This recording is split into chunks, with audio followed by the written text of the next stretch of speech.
எல்லோருக்கும் வணக்கம். இன்னைக்கு நாம சித்தன் அருள் 1743ல இருந்து ஒரு அற்புதமான ஆன்மீக பயிற்சி பத்தி தெரிஞ்சுக்க போறோம். இது பார்க்க ரொம்ப எளிமையா இருந்தாலும் ரொம்பவே சக்தி வாய்ந்த ஒரு போதனை. வாங்க இது என்னன்னு ஆழமா பார்க்கலாம். இந்த போதனையோட தொடக்கமே ரொம்ப ஆழமானது. இறைவா அனைத்தும் நீயே. சும்மா ஒரு நிமிஷம் யோசிச்சு பாருங்களேன். இந்த ஒரு வரி நம்மளோட மொத்த பார்வையுமே மாத்திடும் இல்லையா? இது வெறும் வார்த்தைகள் கிடையாதுங்க. இந்த முழு போதனைக்குமே அஸ்திவாரம் இந்த சரணாகதி மனநிலைதான்.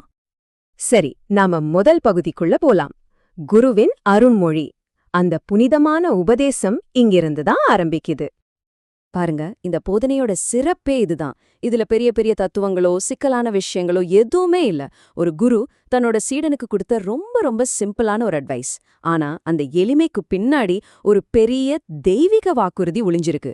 அது என்னன்னு பார்க்கலாமா? அடுத்த பகுதி எளிய பக்தி பயிற்சி. சரி, அந்த வழிமுறை என்ன? அதை எப்படி செய்யணும்னு இப்போ நாம பார்க்க போறோம். இதுதான் இந்த போதனையோட மையப்புள்ளின்னே சொல்லலாம். அந்த பயிற்சி இதுதாங்க. ரொம்ப சிம்பிள். 3 ஸ்டெப் தான். முதல்ல இது தினமும் செய்யணும், ஒரு நாள் கூட விடாம. 2வது 108 முறை செய்யணும். 3வது ஸ்ரீராம ஜெயம் அப்படின்னு எழுதணும். அவ்வளவுதான். பார்க்க சிம்பிளா இருந்தாலும் இதோட சக்தியே நாம தினமும் இதை விடாம செய்யறதுல தான் இருக்கு.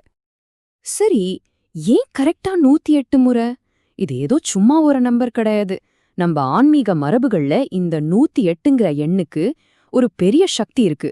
அது ஒரு புனிதமான எண்ணா பார்க்கப்படுது. அதனாலதான் இந்த அறிவுரையில இந்த எண்ணை ரொம்ப முக்கியமா சொல்லியிருக்காங்க.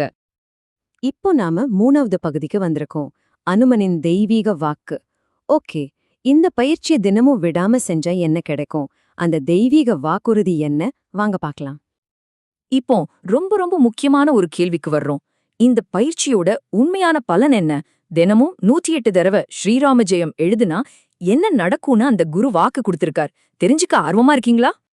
இதோ அந்த வாக்குறுதி. யார் இந்த பயிற்சிய முழு நம்பிக்கையோட செய்றாங்களோ அவங்க வீட்டுக்கு அனுமானே நேர்ல வருவார்னு சொல்லப்பட்டிருக்கு. வந்து அவங்க ஆசைகளை நிறைவேற்றி அவங்களுக்கு என்ன தேவையோ அதை நிச்சயமா செஞ்சு கொடுப்பாராம். இது ஏதோ மறைமுகமா கிடைக்கிற ஆசீர்வாதம் இல்ல. இது ஒரு நேரடியான தெய்வீக தலையீடுன்னு இந்த போதனை சொல்லுது. நினைச்சு பாருங்க. சரி, இப்போ நாம கடைசி பகுதிக்கு வந்தாச்சு. நம்பிக்கையின் சமர்ப்பணம். இதுல என்ன சொல்ல வராங்கன்னா, இந்த பயிற்சிங்கிறது வெறும் ஒரு சடங்கு மாதிரி செய்யறதில்ல. இது ஒரு முழுமையான சரணாகதி. இந்த போதனையை முழுசா புரிஞ்சுக்கணும்னா சமர்ப்பணம்ங்கிற வார்த்தையோட அர்த்தத்தை நாம தெரிஞ்சுக்கணும். சமர்ப்பணம்னா என்ன? நம்மளோட செயல்களை மட்டும் இல்ல, அந்த செயல்களோட பலன்களையும் ஏன் நம்மளையே முழுசா இறைவன்கிட்ட ஒப்படைக்கிறது. இது வெறும் வார்த்தை இல்ல, இது ஒரு உணர்வு நிலை. இந்த போதனையோட இறுதியில பாத்தீங்கன்னா, இந்த முழு பயிற்சியும் தந்தை அகஸ்தியர்கிட்டையும் அன்னை ஸ்ரீ லோபாமுத்ரா கிட்டையும் சமர்ப்பிக்கப்படுது.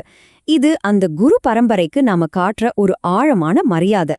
கடைசியா இந்த ஒரு வரியில மொத்த போதனையும் அடங்கிடுது. சர்வம் சிவார்ப்பணம். இதோட அர்த்தம் எல்லாமே சிவனுக்கு அர்ப்பணம்.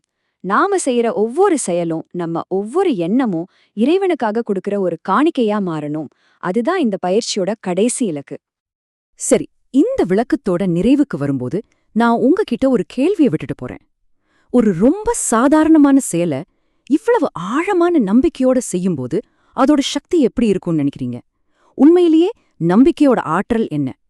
யோசிச்சு பாருங்க.